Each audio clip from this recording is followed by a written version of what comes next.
ठीक है, हाँ सही है। तो हम पढ़ रहे हैं कक्षा 10 का गणित। कक्षा 10 के गणित का पहला चैप्टर पढ़ रहे हैं हम, वास्तविक संख्याएं। वास्तविक संख्याओं से संबंधित हमने 2 वीडियो अपने चैनल पे अपलोड कर दिए हैं। कृपया हमारी चैनल की प्लेलिस्ट में क्लास 10th मैथ की प्लेलिस्ट में जाकर आप वहां से वो दोनों वीडियो देख सकते हैं। ठीक है, आज ये हमारा तीसरा वीडियो होगा।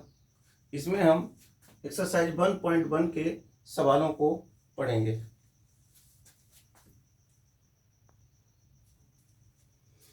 तो पहला क्वेश्चन क्या है, इसका नहीं सॉरी तीसरा क्वेश्चन होगा एक्सरसाइज 1.1 का, कि अभाज्य गुणनखंड विधि द्वारा निम्नलिखित पूर्णांकों के एचसीएफ व एलसीएम ज्ञात कीजिए।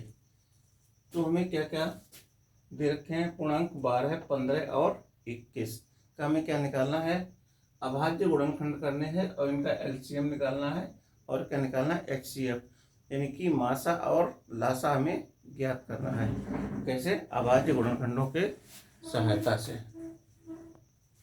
तो देखो करते हैं हम इनके अभाज्य गुणनखंड। तो अभाज्य गुणनखंड पहले हम करेंगे 12 का, तो यहाँ पे लिखेंगे अभाज्य गुणनखंड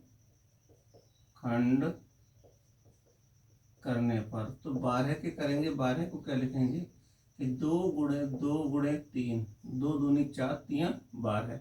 15 के करो तो 3 गुणे 5, 21 के करो 3 सत्ते 21, 3 गुणे 7। अब क्या निकालना है, पहले हमें निकालना है इसमें एचसीएफ। एचसीएफ निकालने के लिए हम इसमें से ऐसा गुणनखंड, अभाज्य गुणनखंड चुनेंगे जो तीनों में क्या हो बेटे, कॉमन हो। तो यहाँ पे देखो तीनों में कॉमन 12 के गुणनखंड मिले 2 गुणे 2 गुणे 3, 15 के मिले हैं 3 गुणे 5, 21 के मिले हैं हमें 3 गुणे 7। तो यहाँ पे देखेंगे 3 जो है वो तीनों में क्या है, कॉमन है। ठीक है, तो यहाँ पे एचसीएफ क्या हो गया हमारा बेटे, 3 हो गया है। कितना हो गया, 3। अब इसका हम निकालेंगे एलसीएम क्या होता है। अब क्या निकालना हमें, एलसीएम। तो एलसीएम निकालने के लिए क्या करेंगे, पहले तीनों में वो अभाज्य गुणनखंड देखेंगे जो तीनों में कॉमन हो। तो 3 3 3, 12 15 और 21 में कॉमन है, तो हमने लिख लिया 3। अब देखो यहाँ पे कोई भी गुणनखंड अब कॉमन नहीं है। इसमें पहला गुणनखंड कितना कॉमन मिला, 3। अब देखो इसमें 2 और 2 है, इसमें कहीं 2 नहीं, तो जो कि तुम बता दो 2 गुणे 2। अब इसमें 5 गुणे 7। तो अब बेटे इनकी सबकी गुणा कर लो, एलसीएम कितना आ जाएगा, 3 दूनी 6 दूनी 12, 12 पंजे 60, और 60 की 7 से गुणा करेंगे तो ये आएगा आपका 420। ये इस सवाल का क्या हो गया है, आंसर हो गया। तुमने एचसीएफ निकाला, एचसीएफ आया 3, एलसीएम कितना है 420। अब हम बढ़ते हैं इसके सेकेंड पार्ट की तरफ। सेकेंड पार्ट हमारा क्या कह रहा है, सेकेंड पार्ट है 17, 23 और 29। 17, 23 और 29 का क्या निकालना है हमें, एचसीएफ निकालना है और एलसीएम का, एचसीएफ और एलसीएम हमें क्या करना है, फाइंड करना है। ठीक है, तो पहले हम इनके करेंगे अभाज्य गुणनखंड। अभाज्य गुणनखंड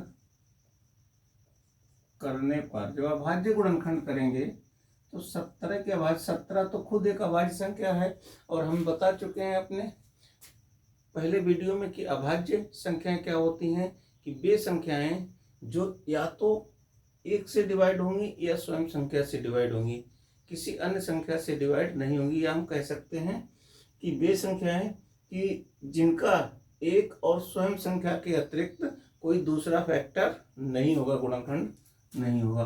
तो यहाँ पे क्या होगा, तो 1 गुणे हमने लिख दिया 17। ऐसे हम 23 को लिखेंगे तो 1 गुणे 23, क्योंकि 23 भी हमारी क्या है, अभाज्य संख्या है। 29 है, 29 भी हमारी क्या है, अभाज्य संख्या है। तो अब यहाँ पे निकालेंगे पहले एचसीएफ। तो ये हमने बताया है कि 2 या 2 से अभाज्य संख्याओं का HCF क्या होता है, हमेशा एक होता है। क्या होता है, एक होता है। आपको अभाज्य संख्याओं का HCF नहीं निकाल सकते तो निकाल सकते हैं कि दो या दो से अधिक अभाज्य संख्याओं का जो HCF होता है वो एक होता है, क्योंकि अभाज्य संख्या हमेशा एक से डिवाइड होती हैं। तो यहाँ पे एक, तो यहाँ पे देखो एक, एक और एक, तो HCF कितना हो गया है, HCF हो गया है इसका एक। यही हमारा आंसर हो गया। अब हमें निकालना है LCM। तो LCM निकालने के लिए क्या करेंगे, तो पहले तो चलो एक लिख लो। अब बाकी जो भी संख्या है 17 गुणे 23 गुणे 29, तो इनके सबकी जब मल्टीप्लाई करेंगे तो मल्टीप्लाई करने पे हमारा आएगा, तो ये आएगा कितना आएगा, ये आएगा 11,339। ये हमारा मल्टीप्लाई करने पे आएगा और यही इस सवाल का क्या हो गया है, आंसर हो गया है। तो HCF बेटे कितना है, HCF हमारा एक आया। LCM कितना आया, LCM हमारा आ गया है, क्या आ गया, 11,339। अब हम बढ़ते हैं इसके तीसरे पार्ट की तरफ। जो इसका थर्ड पार्ट है बेटे वो क्या है, चलो यहीं पे निकाल देंगे। थर्ड पार्ट है इसका 8,9 और 25 का क्या निकालना है, HCF तथा LCM हमें क्या करना है बेटे, फाइंड करना है। ठीक है, तो पहले तो इनके क्या करेंगे, अभाज्य गुणनखंड करेंगे। क्या करेंगे, अभाज्य गुणनखंड करने पर, तो 8 के करो तो 2 गुणे 2 गुणे 2, 2 दूनी 4 दूनी 8, 9 के करेंगे 3 गुणे 3, 25 के करेंगे 5 25, तो 5 गुणे 5। तो अब पहले निकालना है हमको HCF। तो HCF देखो क्या करेंगे, HCF निकालने के लिए कॉमन संख्या देखते हैं, तीनों में कौन सी कॉमन संख्या है। अच्छा, तीनों में कोई भी संख्या कॉमन नहीं है, तो इस कंडीशन में इसका HCF होगा हमारा कितना होगा, एक होगा। क्या HCF होगा, एक होगा। अब यहाँ पे निकालेंगे LCM। तो LCM निकालने के लिए क्या करेंगे कि 2 गुणे 2 गुणे 2, तो 2 गुणे 2 गुणे 2 जिनको तो उतार दिया, LCM ने उतार दिया, 3 गुणे 3 उतार दिया, LCM ने उतार दिया 5 गुणे 5। ठीक है, 5 गुणे 5 गुणे 5 जिनको तो उतार दिया। थोड़ा वैसा हो रहा है तो ऐसे लिखो, 2 गुणे 2, 3 गुणे 3 और 5 गुणे 5। सही है। अब देखो, हाँ ठीक है। तो यहाँ पे क्या है, अब इनकी मल्टीप्लाई कर लो। तो मल्टीप्लाई कैसे करेंगे, ये 2 दूनी 4, 3 12, 12 3 36, और 36 और 5 की गुणा करो कितना होगा, या ऐसा करो, सबसे पहले गुणा करो यहाँ से 2 और 5 है, यानी कि सम संख्या अगर 5 के साथ मल्टीप्लाई में है कहीं पे तो उसको 10 बना लो, 0। तो यहाँ पे 2 और 5 की गुणा कितनी करेंगे, 10। तो यहाँ पे 2 और 5 की गुणा हो गई 10। अब देखो इनकी गुणा करो, 2 गुणे 3 गुणे 3 गुणे 5, तो करो 2 3 6, 6 3 18, 18 पंजे कितना हो गया, कुछ गड़बड़ हो रहा है, हाँ 1 2 छूट गए बेटे, वो 1 मिनट, थोड़ा गड़बड़ हो रहा है कि 2 गुणे 2 गुणे 2, 3 गुणे 3 गुणे 5 गुणे 5 ये है। तो यहाँ पे क्या होगा, पहले तो हम क्या करेंगे, इस 2 से हम 5 को 5 की गुणा करेंगे तो कितना आ गया, 10। अब देखो क्या बचा, ये बचा 2 दूनी 4, 4 3 12, 12 3 36। ठीक है, 2 दूनी 4 और 4 3 12। हाँ इसको भी बना लो, ऐसा करो, 1 मिनट 1 मिनट 1 मिनट ऐसा करेंगे तो इसकी भी 2 और 5 गुणा करेंगे कितना आ गया, 10। अब 2 3 6, 6 3 18, ये कितना हो गया, 18। तो ये आ गया है हमारा, क्या कर रहे हैं, ये आ गया है 18। तो यहाँ पे हो गया 100 गुणे 18, तो कितना आंसर आ गया है, 1800। इसका क्या आ गया है, LCM आ गया निकल के। तो ठीक है, तो हमने क्या निकाला है, 8 9 और 25 का HCF हमारा एक आया। एलसीएम कितना आ गया है 1800। तो इसको आप बड़ी आसानी से नोट कर सकते हैं। बढ़ते हैं अपने अगले क्वेश्चन की तरफ। देखिए चौथा क्वेश्चन क्या दिया है, बहुत बढ़िया क्वेश्चन है ये, काफी पूछा जाता है। क्या दे रखा है, HCF दे रखा है 306 और 657 का कितना दे रखा है 9। ये तो हमें क्वेश्चन में दिया है, ठीक है। फिर क्या कर रहा है, एलसीएम 306 और 657 का हमें क्या करना है, ज्ञात करना है, ठीक है। तो हमें क्या, HCF कितना दिया है 9, एलसीएम कितना दिया है, निकाल नहीं दिया, नहीं निकाला सॉरी। तो अब यहाँ पे ये तो हमें गिवन है, और ये 306 और 657 क्या है, दो संख्याएं हैं। तो HCF 306 और 657 का कितना दे रखा है 9।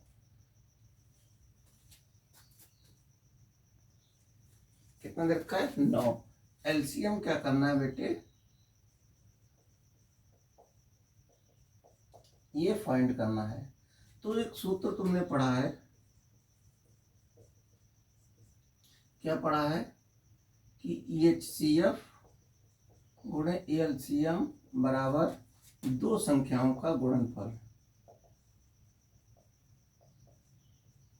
दो संख्याओं का गुणनफल, ये पढ़ा है फॉर्मूला। तो यहाँ पे HCF बेटे कितना दे रखा है 9, गुणे एलसीएम निकालना है, और दो संख्याएं कौन सी दे रखी हैं, 306 और 657। तो 306 गुणे 657, तुम्हें एलसीएम निकालना है। तो 306 गुणे 657 जब बराबर के 9 इधर जाएगा, इधर गुणा में, इधर जाएगा, किसमें हो जाएगा, भाग में। तो 9 बटे आ गया। तो 9 से काट लो, 9 तिया 27 और 9 चौक 36। तो एलसीएम कितना आ गया है 34 गुणे 657। अब इनकी जब आप मल्टीप्लाई कर लो, 34 और 657 की मल्टीप्लाई करेंगे तो मल्टीप्लाई करने पे आएगा 22,338। और यही इस सवाल का क्या हो गया है, आंसर हो गया है। क्या हो गया है, आंसर हो गया। बहुत बढ़िया सवाल है, बहुत पूछा जाता है। देखो क्या सवाल है कि जांच कीजिए कि क्या किसी प्राकृतिक संख्या n के लिए संख्या 6 अंक शून्य पर समाप्त हो सकती है। तो यहाँ पे हम प्राकृतिक संख्या के बारे में पढ़ चुके हैं। प्राकृतिक संख्याएं क्या होती हैं कि वे संख्याएं जिनको हम किसी वस्तु की काउंटिंग करने के लिए उपयोग करते हैं, वो हमारी क्या कहलाती है, प्राकृतिक संख्याएं। तो हमें यहाँ पे क्या करना है, पहले हमें यहाँ पे 6 के गुणनखंड करने हैं। फिर देखना है कि जो संख्या 6 है वो अंक 0 पर समाप्त होगी प्राकृतिक संख्या n के लिए। अगर समाप्त होगी तो हाँ, और नहीं होगी तो ना। तो पहले यहाँ पे क्या करेंगे, 6 के अभाज्य गुणनखंड करने पर, अभाज्य गुणनखंड करने पर, तो 6 के अभाज्य गुणनखंड क्या हो जाएंगे, 2 गुणे 3। तो बेटे 6 के अभाज्य गुणनखंड कितने हो गए, 2 गुणे 3, 2 तिया 6। अब क्या कर रहा है, घात n, ठीक है। तो यहाँ पे कुछ त्रुटि है, हाँ 6 की घात n है, 6 की घात n, अंक 0 पर समाप्त हो सकती है। तो 6 की घात n है, तो इसको हम 6 की घात n के रूप में लिख दें। तो 2 गुणे 3 की घात क्या लिख दें, n।